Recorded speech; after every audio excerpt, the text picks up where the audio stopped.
Hello and welcome to Conversations here on NCA Network. Conversations is a program where we talk about everything under the sun, issues that affect you and me. My name is Nika. We have a full house today, and I'm just going to let everyone introduce themselves before we get to the topic. Doris Izua, Dr. Doris Izua, Clinical Director, OLG Health Foundation and Autism Center. Great. My name is Sylvia Tagbo Keke. I'm a mom. Okay. I'm Dr. Badewa Adejugbe Williams. I'm an educational therapist. I have a learning center for persons of various ages with various developmental disorders. I'm Kosia Sobokoro. I'm a psychologist and a behavior analyst. I work with children with special needs and mental health challenges. Okay, well, now you've heard the names of our guests and what it is that they do, you can kind of deduce what we're talking about today. We're talking about special needs education, special needs in general in Nigeria. We'll take a quick break and I'll be right back after this.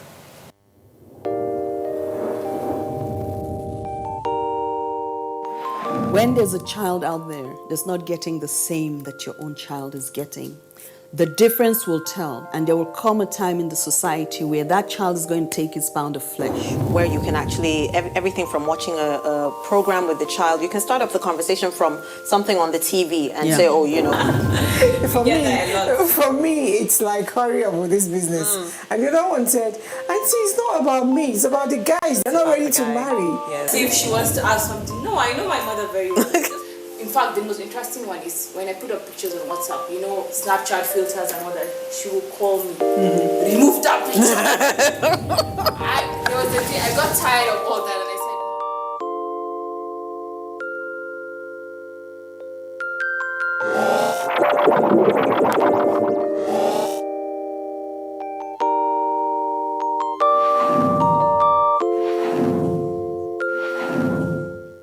I don't think in gender boxes at all. I just get on with it. A man that would dare to ask the wife, who do you think you are? That is a real man. In fact, our husbands are our firstborns. The husband needs more attention than even the children. It's not only about work, it's not only about family. They need to take the time to look after themselves, and we don't. We don't do that. They took my money. I paid every fees. I never asked to be hoisted as a governor. I wanted to be allowed to go out there and contest for the position of governorship candidate first. There's nothing greater than looking back and seeing that while you were aspiring, you were able to inspire others. Empower to women. Yes, we need to have more women, more multitaskers around Nigeria to get Nigeria working. Definitely.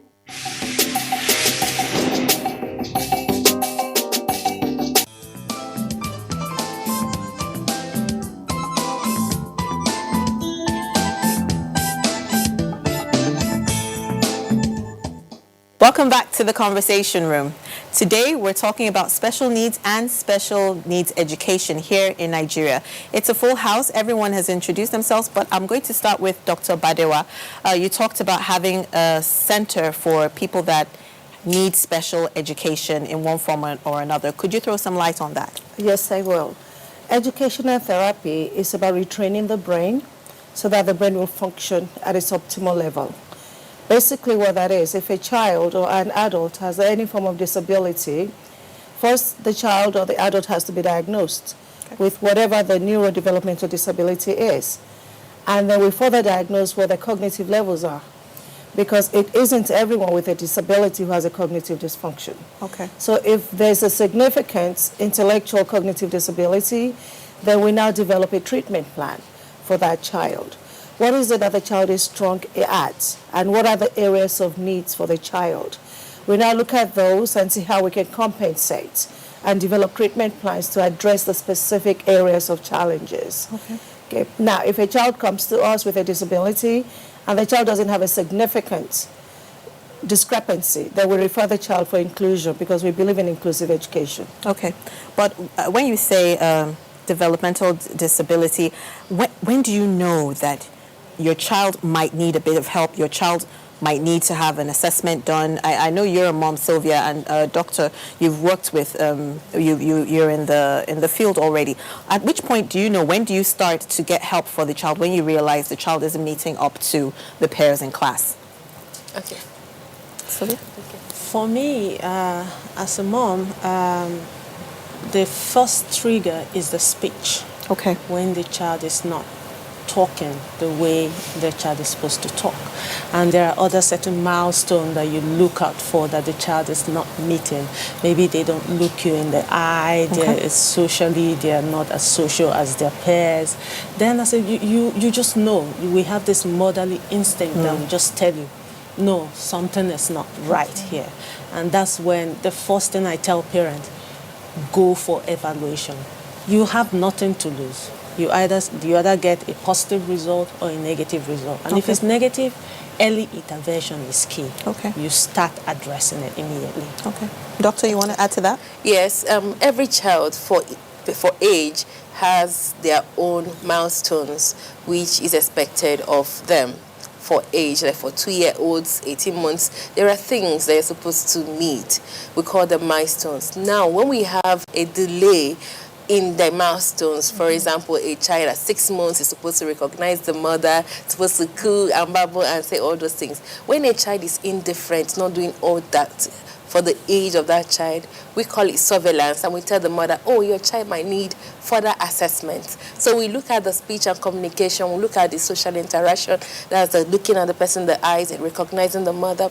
Look at the motor skills as well, we look at the cognitive function. So when a child is not meeting up with the milestones for a longer period of time, it calls for assessment. Okay, you talked about motor skills and cognitive skills. Could you tell communication. us what that is really in day-to-day living? Because there are people watching and they're not quite sure what that is. For example, the motor skills, we have the fine motor skill and we have the gross motor skill. Okay. For example, the gross motor skill is what using our whole muscles. At 6 months, a child should be sitting down, unsupported on his or her own. At 1 year, a child is expected to start making steps and walking. By 15 months, a child should be walking. Now, for those milestones, if the child is not able to meet them, then there should be an assessment for that child. For fine motor skills, the ability to use the fine fingers, the fine muscles of the hand, picking things, grabbing things, using the tool, the thumb, the pincer grab. Okay. When a child is, maybe before 1 year, the child is using only one hand, or not being able to write, scribble, or even reach out for toys, that child might have significant delays and should be assessed. For communication, the speech, at 3 months, the child should be cooing. By 6 months, should be babbling and making some vowel sounds. At 1 year, the child should have some words. At 2 years, could actually have 2 to 3 words in a sentence, being able to say some things. At 3 years, the child should know the age, the sex, even the name, be able to say the name, use some prepositions, start making sentences enough for you to understand. So when there is significant delays in those things, it calls for an in-depth assessment. Okay. I'm going to go to Kosi. I'm guessing that assessment is something that you do often. Yeah. For people who are watching you and wondering, okay, I've kind of almost, just like Sylvia said, mother's intuition, something tells me something might not quite be right. What does an assessment involve really? What are you going to do if I leave my child with you for an assessment? Okay, usually we have skills we use to assess the child. Okay. Apart from the skills, we first do an informal assessment. That's what we do. So we observe the child in his natural environment, try to see, okay, what's this child able to do? We do an interview with the parents. So far, what are the challenges you've observed? What do you think? What are the deficits? And sometimes we also have late bloomers. So we're also being careful to be sure that that child is not a late bloomer, so that the parents are not worried for nothing. He might just be a late bloomer. Then, against those skills, we tick off, like she mentioned, developmental milestones. We tick off, is this child at 2 years, like she mentioned, the child should be walking. Is he walking? We tick off based on those skills and we check, okay, is he able to do this? We create scenarios, experiments, create scenarios for the child to be able to do those activities, and we test, okay, can you do this at this point? Can you do this at this point? But usually at childhood, we do it more of what we call play therapy. We create a play environment so that they are able to reach for those things or to participate in those activities. Then we can assess and say, okay, there's a delay in this area. Like she said, in speech, there are skills we used to know. Vowel sounds, is the child cooing, is he babbling, those kind of things. We also check, okay, jaw movements. Is he able to chew? Is he able to swallow? You know, those are some of the sounds. What are the kind of sounds he's making? Okay. Is it a phonetic disorder? Those are things we check. Like the fine motor, is it a muscle tone issue? Okay. Is it hypo or hyper? You know, you need to check all those things. You also check behavioral challenges.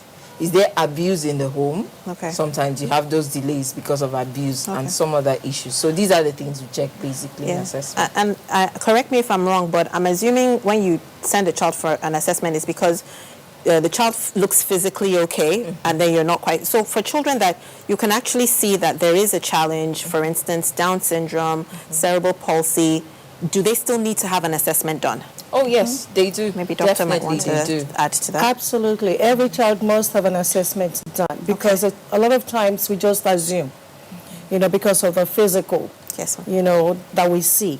However, you do assessment to check the baseline. And then the functionality, the adaptive skills, the intellectual level, the cognitive level really. Is this child able to respond? Does this child comprehend? Is this child able to reason? Can this child organize and plan? What about the memory? What about the executive functioning skills? What about the academic readiness skills? So you have to have a discrepancy with those. And as she had indicated, initial assessment really should be done by a clinical psychologist or a developmental specialist or neurologist at times. For the other aspects of it, if there's a learning disability, an educational therapist can assess that. And there are standardized assessments that are scientific, that are used for this. And there has to be a marked discrepancy based on the percentage level. If the child is functioning below 70% intellectually, then you have to worry. You know, that it could be mild to moderate, it could be moderate to severe. So that will test, is it scientific, and it can be tested anywhere in the world. Any child with the same assessment should yield a result. And the result from the psychoeducational should correlate with whatever the clinical psychologist has. So, you know, if they correlate, then definitely there's a discrepancy. But if they do not, then you have to reassess, you know, and dig further to see what's wrong. You mentioned inclusion at some point earlier in the program. And I was wondering, you know, back then, if a child wasn't up to speed with the rest of the class, they were just like, oh, the child is a little bit slow, So is it really a good idea to include such children in the class, or should they have their own class, their own school? What's the right thing to do? Okay, there are levels. Okay, the first point of course is inclusion, but it's based on the ability of the child. Inclusive education has quite a lot of benefits, academic benefits and social benefits. Okay. Now, for the inclusive teacher, must be skilled, must be competent, must be effective, and must be efficient. Okay, that means they must have training for how to differentiate instructions, how to group the children, so that those who are lacking behind will pick up. And those who have skills already will even become stronger, because we learn by doing. You know, when you group them and you have those with skills able to teach others, you don't tutor children, you don't teach to them, you let them become active learners in the learning process. So inclusive education allows this and allows the skills to develop in this format, because they're all involved, they're all actively engaged. They all become active learners is really what I call it. And reciprocal teaching makes the teacher stronger in that skill. So when you group them appropriately, then of course the child with a strength will remember what he or she has taught somebody else.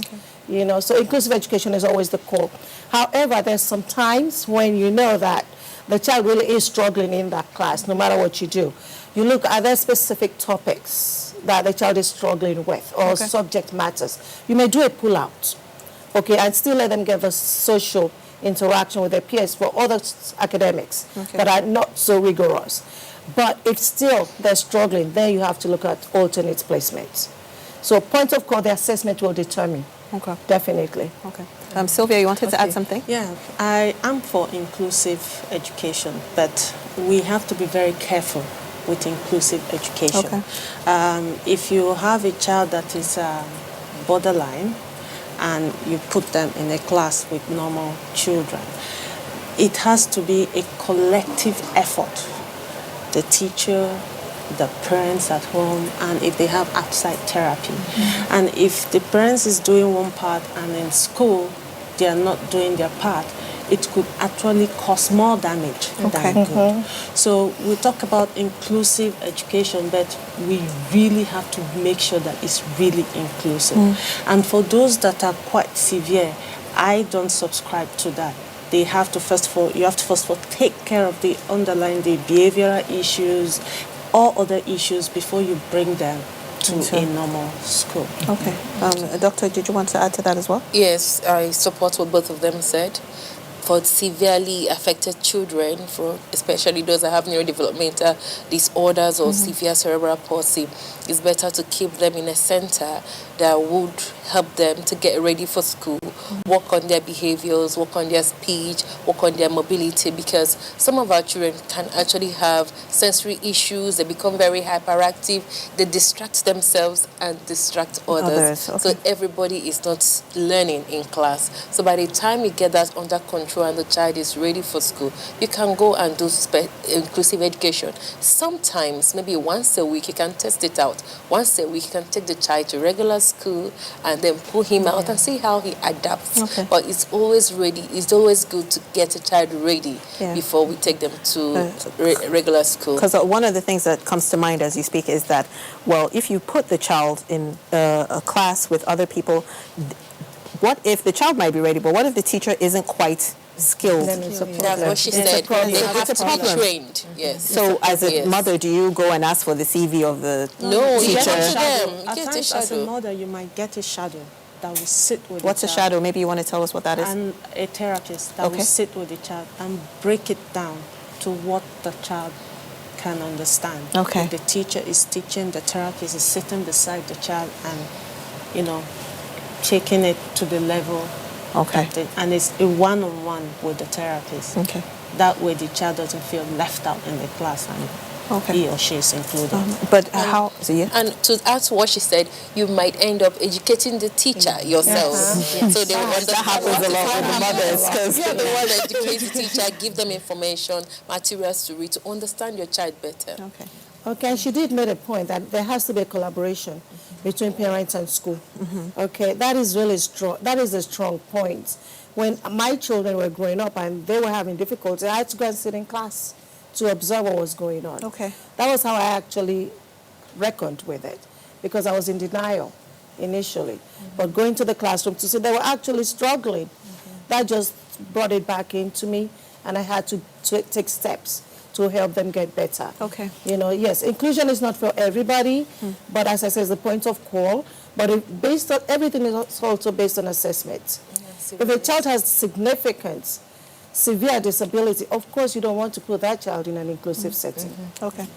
And another thing I would want to, especially for people that have schools and they're taking children on the spectrum, there are some schools that will say we do not have an open house, so they don't allow parents that have special needs children to come in to just sit and watch and say, okay, this is the issue that is happening in school, I need to go home and also work on it. They say, no, you can't go into the class, you can't pass the reception.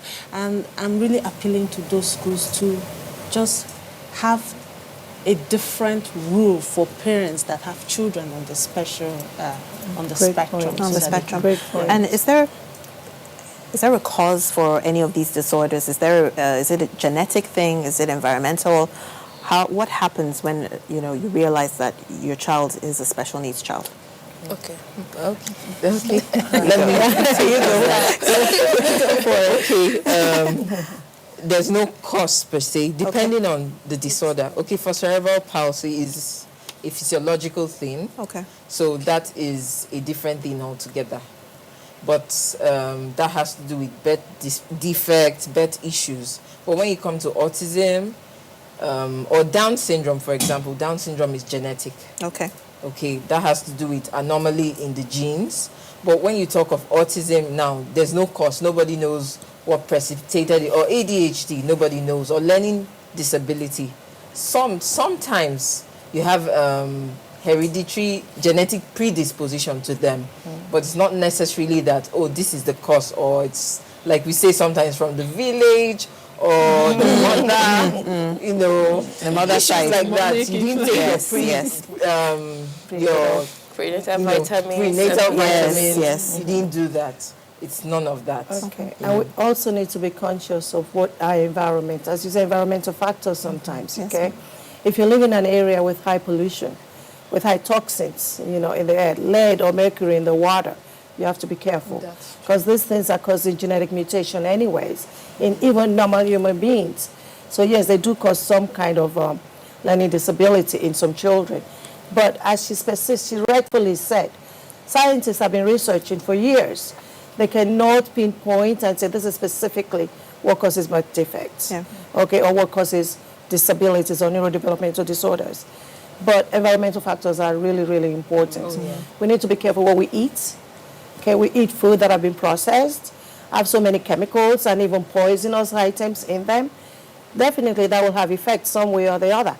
And especially if you are pregnant, how we take care of ourselves as people, you know, being around drug users or, you know, using drugs.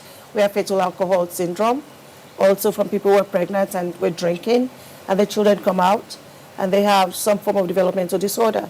So some of these things may add to it. But scientifically, there's no specific cause of it that somebody can say this is what caused it specifically. Okay, but let me speak from the medical point of view. In some children, in neurodevelopmental disorders, we don't really have a specific cause. We just have predisposing factors, like they rightly mentioned, heavy metal toxicities. But when it comes to certain developmental disabilities, for example, the physical ones caused by cerebral palsy, where we have physical disabilities, you can actually say this is the cause, especially in pregnant women. Before pregnancy, during pregnancy, after pregnancy. Before pregnancy, if a woman is not taking prenatal vitamins like folic acid, the child can have a birth defect. The brain is abnormally formed. Sometimes you have a big hole in the brain or a growth at the back, neural tube defects. Then when a mother is taking alcohol, cigarette, not necessarily smoking cigarette, but being in a place where they smoke cigarette, the child can have even ADHD, can have problems. When a mother is not eating right, having nutritional deficiencies, it will affect the child. And then during labor, you know, our custom, oh, you have to deliver like the Hebrew women, don't go for CS. You see mothers having prolonged labor, or those that even go for antenatal, or children having cord around the neck that should actually go for C-section. So imagine a child with a cord around the neck, going through labor for hours, prolonged labor, the water breaking up more than 24 hours, having infections. Absolutely, that child will come down with developmental disability or intellectual disabilities. And then we have, even after that, you have our children, they didn't cry at birth, and they won't take them to hospitals, home deliveries. We have neonatal jaundice, the yellowness of the eyes. You see them putting mother's urine inside the eyes, see them putting toothpaste inside the eyes, and all sorts of things, and the child will have, there's no way that child will have developmental disabilities. And then when the child has infection, the cord, instead of cleaning the cord with spirit, they're using cow dung to clean it and putting toothpaste on top. And all sorts of things. The child will have infection. Oh, definitely. And then meningitis, malaria, anything that will affect the brain of an immature child before the age of 2 years, most likely will cause developmental disability. Wow. I've never heard of all these things before. It's news to me. But also we have to be conscious of traumatic brain injury. Can happen to anybody at any time. You know, like she was saying, sometimes when the baby doesn't cry. On the mother or the child? The child. You know, they pick the child up and start shaking. You know, that injures the brain. You know, when they use, forceps to pull the child out, sometimes it squeezes the brain. That also causes some kind of brain damage. Where you play hard sports, you hit your head, or maybe in an accident, you could hit a head against something solid. You know, have concussion, may actually also damage parts of the brain. Traumatic brain injury. There goes learning disability. You know, memory defects. What about the one that has not perfect mom, take your medication, nothing, and they just come out. And, Yeah, Those are the especially ones autism and neurodevelopmental. Those are the ones There's nothing that you can do about can it. pinpoint. But they're preventable ones. There's one that is quite common, but we don't really think about it. You know, when a child is born, we like to place a child on the tummy. Yes. Yeah, it's not right because a child can regurgitate after burping, can regurgitate and will choke on the smoke and the things, the fluid. It can cause sudden infant death syndrome. You know, our mothers taught us to place the baby on the flat on the abdomen. I was going to say that. But it's wrong. You place on the side or lay face up because it can lead to asphyxia. Yeah. Yes. You talked. I feel that there's quite a bit of awareness out there concerning autism, but ADHD, which you mentioned, I'd like you to speak on that, and also dyslexia, because some people are watching and they don't know which is which. So maybe you want to give us some definitions and how to, if you suspect that, what symptoms to look out for. ADHD means attention deficit hyperactive disorder. It's when a child, usually more than 4 years, when they are not able to stay in a place and they are not able to pay attention and learn, and is severe enough to affect the child's everyday life, cognitive function, affects the academics, and it must have been there in more than 2 different settings. We say the child has ADHD, and we have different kinds. We have the hyperactive kind. The child cannot stay in one place. Even when they are sitting, they are screaming. They cannot take a turn. But a lot of people will be like, my son does that, my daughter does that all the time. But it's severe enough to affect the child's daily living. The child will answer questions even before the question is being asked. The child cannot focus. When it comes the inattentive type, they will not pay attention. They forget everything. They misplace their pencils. They keep on blanking out in classrooms. So that is ADHD. And then dyslexia? And then dyslexia. Sometimes children with ADHD can also have dyslexia, and both of them are part of neurodevelopmental disorders under specific learning disability. That's the dyslexia. When it comes to dyslexia, a child has problem in recognition, reading, sounding of words. So they can talk, no problem. When it comes to visual learning, they can say everything. But when it comes to that reading and sounding of individual words, or even in combination of those words, to read it out, recognize the words and the sounds, that is when a child has dyslexia. And it's severe enough to also affect the child's reading capacity for age as well.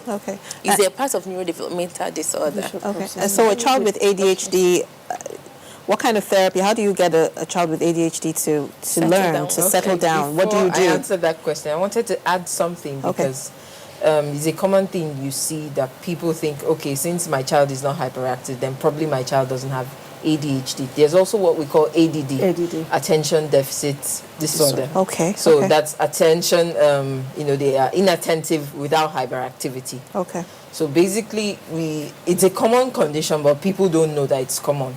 Because you find that the child has a short attention span, is not doing very well in school, usually absent-minded, daydreaming, but then might not be hyperactive.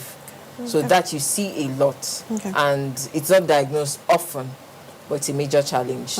Even in our classroom, you see a child that people call the child Olodo, Mumu, he's not learning. But usually it's the inattention. It's like sometimes you find a child who he's saying something and 1 minute is like he has just forgotten the line of thought. And that's the example. Sometimes they are reading a book and the child just loses track. He jumps a sentence to the next. It's a very common thing. So that's ADD. That's why I had to point that out. Now, how do you handle a child who is hyperactive? The first thing for classroom to help teachers is make sure the child sits close to you, away from the window. Those are the basic things to do. Then the assessment is key, obviously. You have to assess. And very importantly, the symptoms have to have shown for at least 6 months. Not just that, okay, one day the child is hyperactive, the next day he's not. For 6 months consistently. And then you can... But what about people or parents that say, don't give them soft drinks, don't give them sugary drinks? Is it true that it goes hand in hand? Because you hear it and you're not really sure if they're... if they're true, or they don't want these people to sell their market. So it really, there is a connection between hyperactivity and sugar intake. I'd like to add to that because there's also something, sensory integration disorder, which is prevalent in children with ADHD, hyperactive disorder. Okay. And in addressing that, we need to find out what are they being too sensitive to.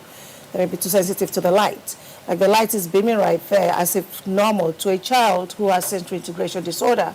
That may be like the sun is frying the child. So of course the child is not going to sit still. Okay. The child could have such visual acuity that the child can actually read every single pore on your hair. And then the light is so bright and the child is supposed to read a book. Of course the child's not going to pay attention. The child may feel like the pin drops, pain somewhere in the body. It could be allergic reaction to something that we're not aware of that's affecting them. We always need to also assess the guts, the inside. Okay, what are they allergic to that may be causing this overstimulation? Okay, that they're trying to avoid by running or jumping, or crying. We need to address this. Once we're able to address that and rectify whatever that is, then the ADHD aspect will reduce. Okay. Some people like to give their children stimulants. I always, I'm against it personally because I've been in the classroom. I've had children with ADHD that were given medications. Okay, they take these medications. They sit. They're very placid. They're obedient. They're quiet. Perfect classroom setting. But the child really wasn't really learning. The child was just there, like a vegetable practically. But even when the child do participate, they may actually learn something. But once you take away the medication, they forget it. And they go back. So what's the essence of giving them medication? Are you going to give them medication for life? They have side effects. But if you treat the internal aspect, the gut, by taking away some things that the child is, sensitive to, then they start having calming effects on them. Then the light is not so glary anymore. Then the allergic reaction is no longer there. So we have to also treat that. There's a percentage of parents that won't even take the children out of the house. They won't bother with educating the child. What do you have to say? Maybe you as a mother and doctor and Dr. We'll all chip maybe in anybody because we have a lot to say about that. Okay, we'll give everyone some time to talk about it. Okay. Should I start? Yes, please. I have a saying. Everyone knows, I say this all the time. I take my children everywhere with me. Since they were little, I don't look at their disability. I look at the joy they bring me. And I look at my devotion to them. I'm not devoting my time and energy to somebody else, to an outsider, who has some preconceived idea about, disabilities or wants to marginalize my children. I'm a fighter when it comes to my kids, okay?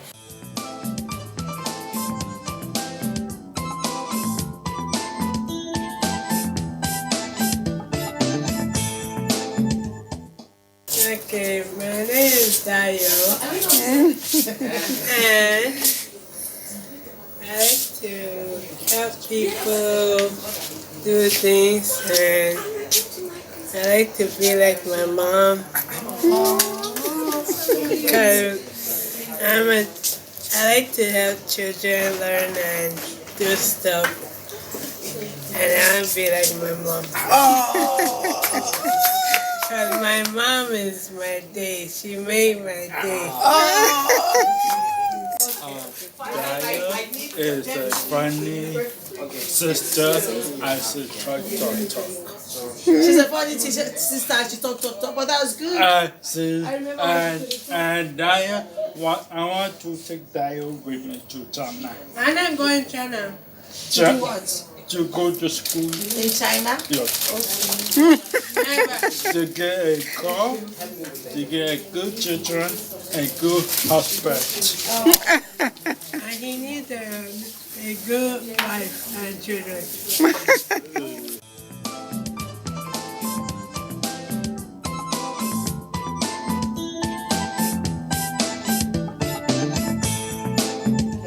Okay, so I always tell mothers, your priority is your family. Your children are your number one. Yes, your husband, but your children need you more than your husband. So you don't have to think about it and prioritize.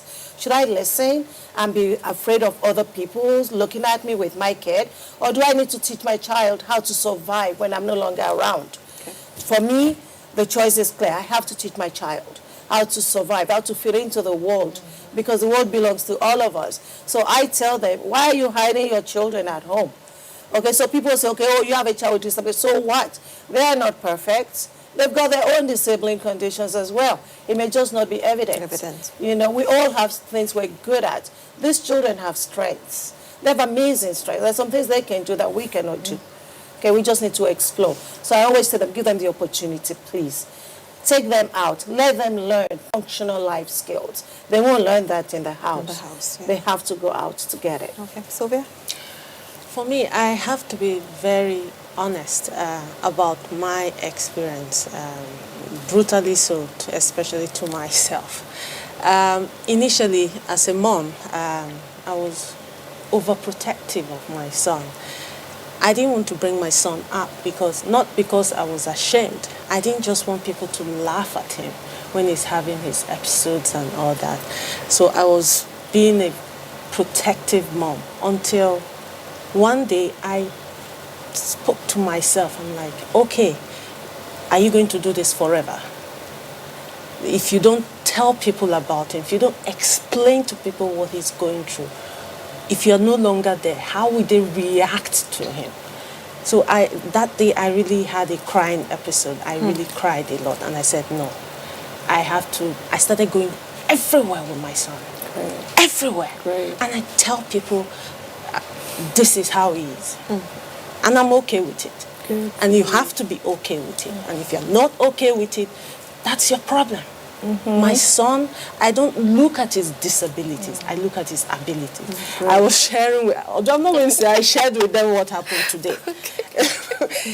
I'm not going to say it, but it's all part of the process. Normally, years back, if that had happened, I would have gone under the chair. But I'm like, well, that's Kanye. So that's what it is. That's him. Yeah. It's also a teachable moment to teach others. To teach others. And with that, and people take a cue from you. If you react negative to your child, it's kind of like a ripple effect. They react because you're reacting. But if you say, oh, it's okay with me, they're like, okay. Yeah. And so when people learn through your story, your eyes, your experience. And that's what I taught my other children. So they accept him, and they have made their own friends to accept my son. And their friends have told their own friends about my son. So it's like a ripple effect. It just goes and goes. That's wonderful. For me, I've seen a lot of children. We've assessed close to thousands of special needs children, and I have seen children that have been locked up at home up until 20 years. Wow. And after some therapy, the parents, because of being ashamed and religious issues, they will lock the child back up again. And I've also come to see parents being in denial. They just don't want to believe their child has special needs. Oh, this child is supposed to go to Harvard. Now all my aspirations have come to nothing. Are you sure my child has special needs? So they will be in denial for a long time until it dawns on them that this child needs extra help. So when I come in contact with such parents, or with every parent, I make them realize that this child has issues. Because they don't want to believe, oh, my child can talk, oh, my child knows who I am and looks at me in the eyes. I said, okay, call the child. And it's so obvious and glaring that the child has needs. And I tell them, when you're no longer there, who are you leaving this child for? Your children, your sisters, your brothers? How will you feel in your grave when you're looking at this child? What will come into your mind? So it's better you start something now, because early intervention is very important. So we can do something and harness their abilities, that thing they're good at, or help them develop a skill that will make them acquire independence at life, so that even if you get them if you give them money or make sure their finances are right and someone pays them every month, they can take care of themselves. They can cook and look after themselves without being a big burden on another person. Okay. Okay. So one of the things I tell parents when they meet me first is, if I imagine your child was okay and he goes out and has a fight and comes back all bruised up, but it's his fault, would you fight for him? And they're always, oh, of course, yes. And I say, it's the same scenario. You have to fight for your child at this point. So your child Imagine your child is battling with something outside himself. Would you fight for your child, or would you watch that child? And usually the response that would, they get that into perspective. And I said, so the important thing is you're your child's first advocate. Nobody can speak for your child but yourself. Okay. So locking him up, first of all, you're, killing his self-confidence. You're telling him, I wish you were not here. You're telling him you're not worth living. So what are you giving that child? What future are you giving that child? Which is very important. His self-esteem, his denial is a big issue. Being a parent, which is being a parent is difficult. It's hard work. Special or not, it's hard work. And okay, so as a parent, I think a lot of parents, they struggle with it as well. Man, I know you understand what I mean. The first thing is acceptance. Just tell yourself that there is a problem here. With me, when I noticed those things that he wasn't, the milestones that he wasn't meeting up to, I'll read about everything. You know, when you Google, autism will pop up. And I'll say, Holy Ghost fire is not my portion. I didn't want to accept it. I'm like, no, I'm going to pray it away. I'm going to believe it away. But it got to a point when a friend of mine brought the daughter to my house, and we had the baby at the same time. I told myself, wake up. Sometimes, it's good to have a label to know exactly what it is you're dealing with, but other people using those labels, and some parents would prefer, yes, I know my son has a challenge, but don't label him. I don't know what your thoughts are on that. Okay. I believe in, if you label him, you're focusing on the disability. I would think, let's focus on the child's ability. Okay, the label, it's for diagnosis purpose, just to know, okay, this is the problem. And then you start tackling the problem. But don't dwell on that label. And don't allow other people to dwell on that label. Start talking about his or her ability. Oh, if they can swim very well, oh, my daughter is the best. If they can paint, my daughter is the best. If they can ride a bike, focus on what they can do and not on what they cannot do. And those things they cannot do, you start doing therapy. They might not be on par with their mates, but just for them to function in the society. And is it easy to find a therapist, people like you? There are so many disorders on the spectrum, Asperger's, ADHD, AD. I'm learning a few even today. Those with Down syndrome, those with cerebral palsy. Are there enough therapists to cater to the children that need this support and help? Well, they're not enough. Anywhere in the world, they're not enough. Talk less of Nigeria. But the good thing that we have going for us in Nigeria is the willingness of those who have centers, the specialists we have, to train others. We support each other. This is a network you're looking at right here. I met her today, but she said we've actually met. I'm always with her when she has events, trainings, and she's with me supporting. And I'm sure I've seen you at OLG. So we have that network, and there are other providers in Abuja here that we support each other. We train others. But people who really need to want to be trained. Okay. That's another thing. I found the challenge with situations where teachers feel like they don't have enough time during the day, and now we're asking them to come for training after work hours. You cannot pull them out while students are in school.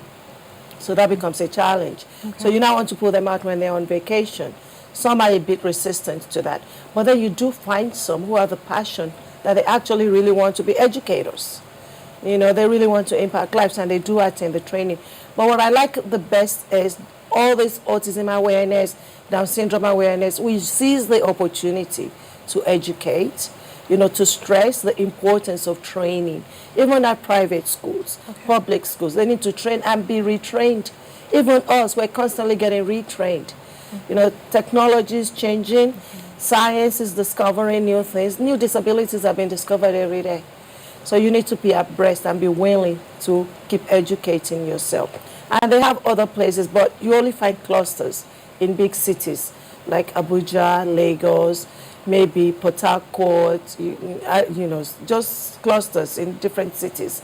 But there's a need for training, and it has to be done in collaboration with government, with the Ministry of Education. Also, the teacher training process they go through to become teachers. Okay, they have to make sure they're properly bringing up the teachers in these tertiary institutions, teach them the correct methodologies and strategies for teaching. And we also have to localize it to our own local content, not just take somebody else's curriculum. We need to develop curriculum that has our own frame of reference that we can all connect with, make connections with. Okay, adding to what she said, interestingly, there are a couple of schools in Nigeria that train, special educators, occupational therapy, but the major challenge is you find that their skill set is not suited for the field work. Okay. It's first of all outdated, they don't know what is happening, and they can't even apply the reality on ground. For special education, they are trained on visually impaired, mostly physical disabilities, but they are not trained on neurodevelopmental challenges. So that is a major issue on its own. So when they come out, there's that big dissonance between what they've learned and what is the reality on ground. And of course, the social norms, the societal mindset. You see some people who see children with seizure disorder, and they're special educators, and the reaction is, Jesus, that reaction, and you're special, you should do these things. And so that's the major challenge. So, but like she said, we keep training, we keep creating environments to pass the message, advocate for it, talk to people. Are you interested? Come. There are lots of free training. At least I know with OLG, they often have free trainings, open doors, and a couple of ones I've done. For most schools I meet or I go to with parents, one of the things I say first is, I'm willing to offer a free training to the teacher because you need to know how to work with this child. So that's we're running out of time, but I will throw my last question to Sylvia and Dr. Doris. Do you have any words for school management, proprietresses out there that don't have facilities for special needs children? What can they do? Because they need to have that. I believe that it's very important. Okay, for teachers, and not just for teachers, for every school in this world, they should be able to have a level of competence in taking care of special needs children, because they are children. First and foremost, before they have special needs. So nothing stops them from training their teachers to even identify and recognize that special needs child, and then accept organizations that are willing to help the child in their regular school. We've had instances of schools saying, no, we don't take special needs child, no matter how good they have come to them, or we don't want shadows or anyone to help this child, we can't do it, when they cannot do anything. So they should train themselves, and there are people willing to train them. It's not that expensive really to get the basic training to take care of special needs child, but when it comes to the specialized ones, they can send 1 or 2 people to go and learn about it, or even collaborate with centers that can help special needs children there. And we don't have enough. We have people traveling from Aba to Port Harcourt just to get assessment done, traveling from Enugu to Abuja just to get an assessment done, and that's not right. So everybody needs to be able to do something about it in their regular school, and even in hospital settings as well. Okay. For me, I think every school owner should teach their teachers, their caregivers, just the basic skills of just being able to tell if a child has an issue or not, because it goes a long way. And telling the teachers also know to raise any red flags and tell the parents. They shouldn't say, oh, I can't tell the parents. Why should I tell the parents that their child has a problem or not? They should pick up the courage and tell the parents, because a lot of parents, especially those that are in denial, they need somebody to tell them, to say, oh, there's an issue. And most times, if it's coming from the teacher, they listen, because the child is with the teacher most of the day. So that's my take home for my thought for people that own schools. And Doctor, they're also online. Education is global now. They can just go online, watch some webinar, take some training. So a lot of them are free. Okay. Doctor, maybe you'll just do a quick summary for us, for people out there that are watching and are waiting to take, or this program has helped them to decide to take that next step when it comes to their child. All right. For those of you out there who are parents like we are, with children with special needs, or you know somebody who does, please tell them early intervention is really paramount. It's the most critical thing, the most important decision they can make. Okay, so let them be assessed appropriately by a trained person, not just anyone. A lot of people call themselves therapists now.